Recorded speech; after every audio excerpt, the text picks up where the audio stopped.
গেছি আমরা, কিন্তু আপনাদের সাথে সাক্ষাৎ করতে পারিনি। আপনার মেডিকেল ছিলেন, অবশ্য আল্লাহর কৃপে আল্লাহর দোয়াতে আপনার সুস্থ হয়ে ফিরে আসছে। আমি দোয়া করি আপনার সুস্থ হয়ে যান। কিন্তু আমি জানতে চাচ্ছি আপনার এখানে ডাকাত দল ঢুকলো কেমন, এই বিস্তারিত বলবেন। আমাদের উপর ঘরে মানে সিঁড়ির উপরে যেটা দরজা ওটা লক করাই ছিল, উপরে টিন ভাঙে নিচে আসছে। তারা কিভাবে কারা আসছে সেটা আমরা জানি না, বলতে পারবো না। উপর থেকে নিচে আমাদের বেডরুম সব ঘরের দরজা খোলাই থাকে। আমরা গরমের সময়তে ওভাবেই শুয়ে থাকি। আমাদের বাড়িতেও আটরাস, নিচের গেট সম্পূর্ণটাই মেন গেট যেটা লাগানো ছিল। আমাদের ঘরের আমরা যে ঘরে ছিলাম ওই ঘরের রুমের দরজাটা শুধু লাগানো ছিল।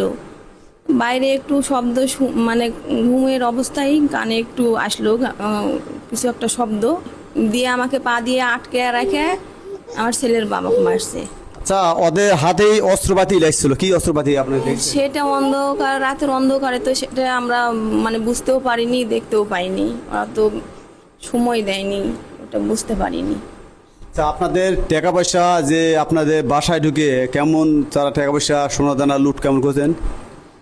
ওরা কিছুই বলেনি, শুধু মারধর করছে, ইচ্ছে মতো মারছে। মারার পর যাওয়ার সময় বাইরে এখানে আমাদের গাড়ি ছিল, মোটরসাইকেল, ওখানে চেয়ারের উপর একটা মোবাইল ফোন ছিল, ওটা নিচে গাড়ির নিচে। আর আমার মানে যেটা ব্যবহার করা স্বর্ণের জিনিসপাতি, হাতের কাছে যতটুকু হালকা পয়সা টাকা পয়সা ছিল কিছু কম বেশি, ওটাই নিয়ে শুধু ওরা পালাইছে।